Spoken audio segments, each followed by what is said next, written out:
Hey everybody, we're just down here watering the horses. Thought I'd bring you along for a little bit of a pasture check / check on the animals. They definitely put it down. I don't know if you can tell by the video, but man, did they devour a good bit of this part of the pasture. So we'll see. I don't know if they keep at this pace. I don't know if it's going to last 7 or 8 days, but we'll see. Checking on the horses here. Now this is pretty short. You can see that. That's the other part of the pasture is not that short, but they did show it down. Hey, BB. I'd like anybody, if you could, that are horse people or cow people, whatever. Yeah, maybe just tell us, what do you think of the conditioning of our horses? If they're too skinny, too fat. I think they're just right, but I mean, she's getting a little bit of fat pockets here, a little bit.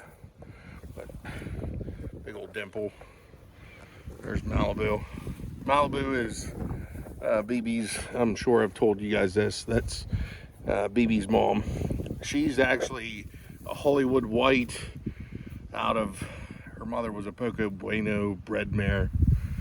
She's about 20, so I think she's 19. Again, we had to trim her mane. She really got a lot of burdocks in her in the winter. Now out here, this side, there's definitely more grass. There's Cookie. Again, this horse was a Palomino. So her dad has a gene, I think it's called Sooty or whatever. So she had a blonde mane and tail. Basically, Palomino is an all yellow horse, let's say.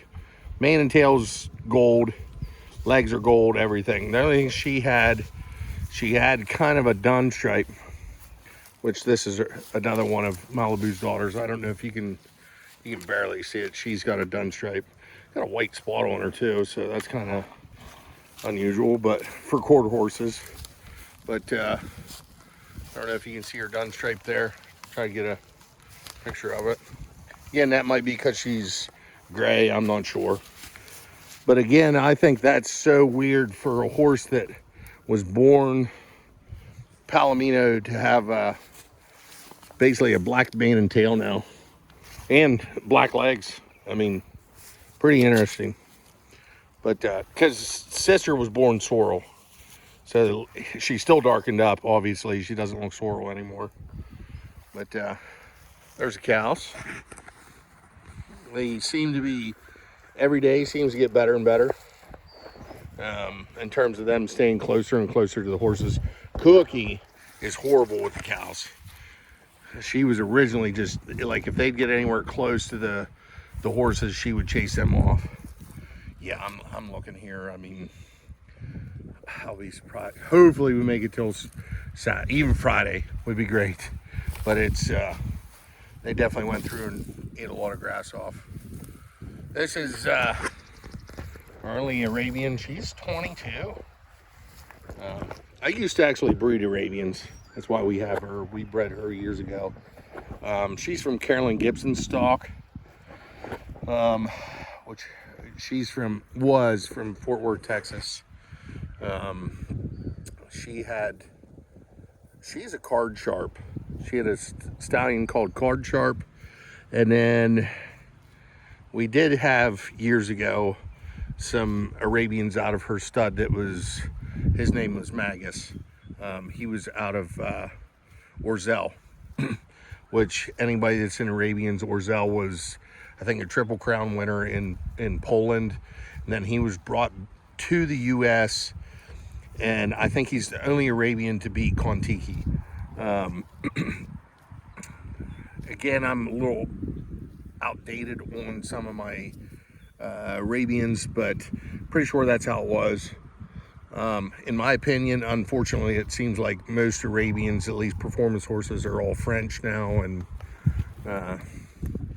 Arabian people, like, at least to me, that I kind of think they got thoroughbred in them. But hey, Could be wrong. Again, comment on that. I mean, if you, I could be wrong. I don't know the French bloodlines is good, but they didn't have the type, in my opinion, of an Arabian. They looked more thoroughbred to me. This is Adrian Drew's horse. That's Swifty. She has the same dad. Everybody was out of our stud, which we sold him a couple of years ago. What was his name? He was from Metcalf Farms. I mean, one stocky, stout horse. And I don't know all the, for hogs, you'd call him stout. Like he was heavy boned, heavy structured. He was 15-1. Had a ton of muscle in him. And he had some play gun in him. And then, I think his dad was actually, he wasn't double bred play gun, but he was double bred play gun's mother, which is Miss Silver Pistol or something like that. And then he had the barrel horse in him. Oh shit, can't think right now. I know the mare that her name is Dolly. I think she was the winningest barrel horse of all time. That was her, at least pasture name was Dolly. Mr. Illuminator. So like our horses would be, let's say if you want to go into breeding background, they are, so Hollywood White would be reigning horse. He is a half brother. He was 3-time world reigning champion, but he is a half brother to Hollywood Dunnett. Hollywood White never got the popularity. Now, I'm not going to say even if he did, he would have produced like Hollywood Dunnett did, but he was a Cremello.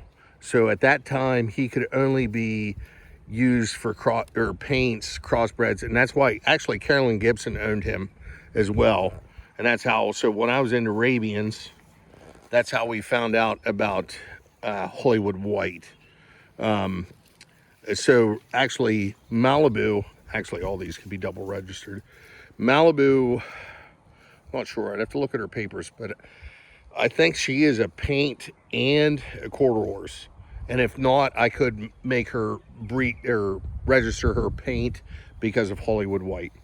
Again, because at that time, the AQHA did not recognize that color. And I could be telling you wrong. He was either a Permilo. Anybody want to help me out with that? That's great. Or a Cremello. Basically, like, I think he had blue eyes. I can't remember. It was a while ago. But at that time, like I said, that was a certain color that the quarter horse registry did not recognize. So, again, this is going to be a little bit a longer video, and I apologize for that.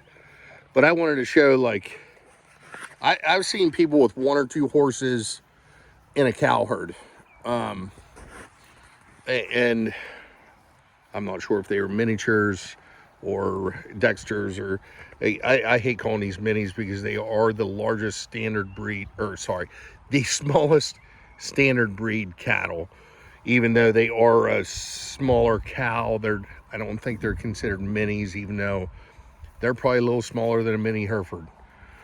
But I've never seen where it gets a little different when you have a pile of horses that they're kind of the bosses, and then you have 2 cows. Especially, let's say 500-pound cows or 600-pound cows compared to a 1,000-pound horse. But the longer it's gone, what we did is we gave them plenty of room. We didn't tighten them down at all. You don't, in my opinion, you don't want to do that until they get used to each other. And we have had goats with the horses before, so we kind of knew that they're at least kind of comfortable with smaller ruminants. And yes, could we have separated them? Yes, we could have. But the same reason I try to keep all the horses together is the same reason I try to keep the cows with the horses. We might be on this pasture. Let's say like that pasture down there, we were there for 2 weeks. but we're not going to be back there for, let's say, minimum 60 days. A lot of times it's more like 100 days, 120 days. Now, if we'd be splitting these two herds up, the cows would have been up here where we're at right now, and the horses would have been down there. Now, obviously, the cows would have had more than 2 weeks up here. They might have been up here a month or whatever. Let's say even 2 months. But there would have been no rest in terms of this pasture. And then the horses would have been down below, eating that off in 2 weeks. And then it might have had 60, 90, 100, whatever amount of rest. But now by we're combining the whole herd, that pasture is going to gain rest and this pasture is going to gain rest. Just because they're all together, if that makes any sense. Basically, instead of us having two herds in two different pastures, we have one herd, flurred, whatever you want to call it, in one pasture. And like I said, as you're introducing anything, even let's say you're a cow person and you're trying to put 1 or 2 horses in with them, just make sure you open your paddock up a little bit. And if you've never rotationally grazed, or what do they, I like using the adaptive grazing terminology, just because how I look at it, you adapt how you rotate animals to your lifestyle. Can you do 2, 3, 4 moves a day in the amp grazing? Yes. Can you do, now will they kind of look down on what I do a week rotation, or again down here every 2 weeks? Now again, we did that because we wanted to make sure the horses and cows were comfortable together, and hopefully now we'll be down to 1 week rotations. We normally do anywhere from 3 days to 1 week.